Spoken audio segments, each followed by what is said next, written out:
ഇന്നലെ reporter TV ചാനലിൽ നടന്ന ചർച്ചയിൽ കേരളത്തിലെ ശബരിമല ഉൾപ്പെടെയുള്ള ക്ഷേത്രങ്ങളിലെ വരുമാനം സർക്കാർ ഖജനാവിലേക്കാണ് പോകുന്നതെന്നും ഇത് മറ്റാവശ്യങ്ങൾക്ക് വേണ്ടി ഉപയോഗിക്കുകയാണ് എന്നുള്ള സംഘപരിവാർ ശക്തികൾ കുറെ നാളുകളായി കേരളത്തിൽ എല്ലായിടത്തും നടത്തുന്ന പ്രചരണത്തിന്റെ കള്ളത്തരം പൊളിക്കാൻ ധാരാളം തെളിവുകൾ നിയമസഭയിൽ നടത്തിയ സബ്മിഷന്റെ മറുപടിയായി നമ്മുടെ ദേവസ്വം മന്ത്രി CVS ശിവകുമാർ നടത്തിയ പ്രസ്താവനയുടെ വിശദഭാഗങ്ങൾ ഞാൻ ചർച്ച ചെയ്യുകയുണ്ടായി. ഈ സമയത്ത് അതിൽ നിന്ന് ഒഴിഞ്ഞു പോവുകയും അങ്ങനെ ഒരു പ്രസംഗം തങ്ങളാരും നടത്തിയിട്ടില്ലെന്നും താൻ അങ്ങനെ ഒരു പ്രസംഗം നടത്തിയിട്ടുണ്ടെങ്കിൽ 24 മണിക്കൂറിനകം അതിന്റെ ഓഡിയോ ടേപ്പ് ഹാജരാക്കാൻ എന്നെ വെല്ലുവിളിക്കുകയുണ്ടായി ശ്രീമതി ശശികല ടീച്ചർ. ഞാൻ ആ വെല്ലുവിളി ചർച്ചയിൽ തന്നെ ഏറ്റെടുക്കുകയും ഇന്നിപ്പോ ഈ ഫേസ്ബുക്ക് പോസ്റ്റ് ചെയ്യുമ്പോൾ ആ പോസ്റ്റിനോടൊപ്പം ശശികല ടീച്ചർ ചാലക്കുടിയിൽ നടത്തിയ വിവാദപരമായ പ്രസംഗത്തിന്റെ ഓഡിയോ ടേപ്പ് ഇവിടെ ഇതോടുകൂടി പോസ്റ്റ് ചെയ്യുകയാണ്. ഇനി കഴിഞ്ഞില്ല ഈ പട്ടിണിക്ക് നമുക്ക് ആഴത്തിലൊന്ന് ചിന്തിച്ചു നോക്കണം. എങ്ങനെ ഹിന്ദുവിന് പട്ടിണി വരുന്നു?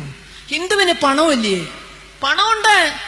ഗുരുവായൂര്, ശബരിമല, വൈക്കം, ഏറ്റുമാനൂര് പോലുള്ള മഹാക്ഷേത്രങ്ങളിൽ കോടികളാണ് കുമിഞ്ഞു കിടക്കുന്നത്.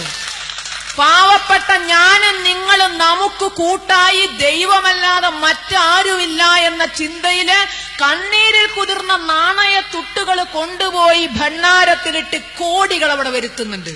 ഗുരുവായൂരെ ഒരു മാസത്തെ നടവരവ് രൂപ മാത്രം ഒന്നിച്ചില്ലാനും കോടിയാണ്. എവിടെ പോകുന്നു ഈ പണം എന്ന് ഈ നിൽക്കുന്ന ഹിന്ദുക്കൾക്ക് എപ്പോഴെങ്കിലും ചോദിക്കാൻ സാധിച്ചിരുന്നെങ്കിൽ ഇന്ന് ഈ അങ്ങാടിയിൽ ഇരിക്കേണ്ട ഗതികേട് നിങ്ങൾക്ക് വരുമായിരുന്നില്ല. നിങ്ങൾ ഞാനും അതിൽ കുറ്റവാളിയാണ്.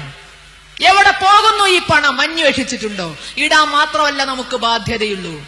മാസാവസാനം ഭണ്ഡാരം പൊളിക്കുമ്പോ ഭഗവാൻ കൃഷ്ണൻ മഞ്ഞപ്പട്ട് വിരിച്ചിട്ട് ഇങ്ങോട്ട് ഇട്ടോളൂ പറഞ്ഞു കൊണ്ടോണ്ടോ? അതാണോ ഹിന്ദുവിന്റെ ചിന്ത? അവിടെ കുമിഞ്ഞു കൂടുന്ന കോടികളും സ്വർണവും വെള്ളിയും ഏതിലെ പോകുന്നു?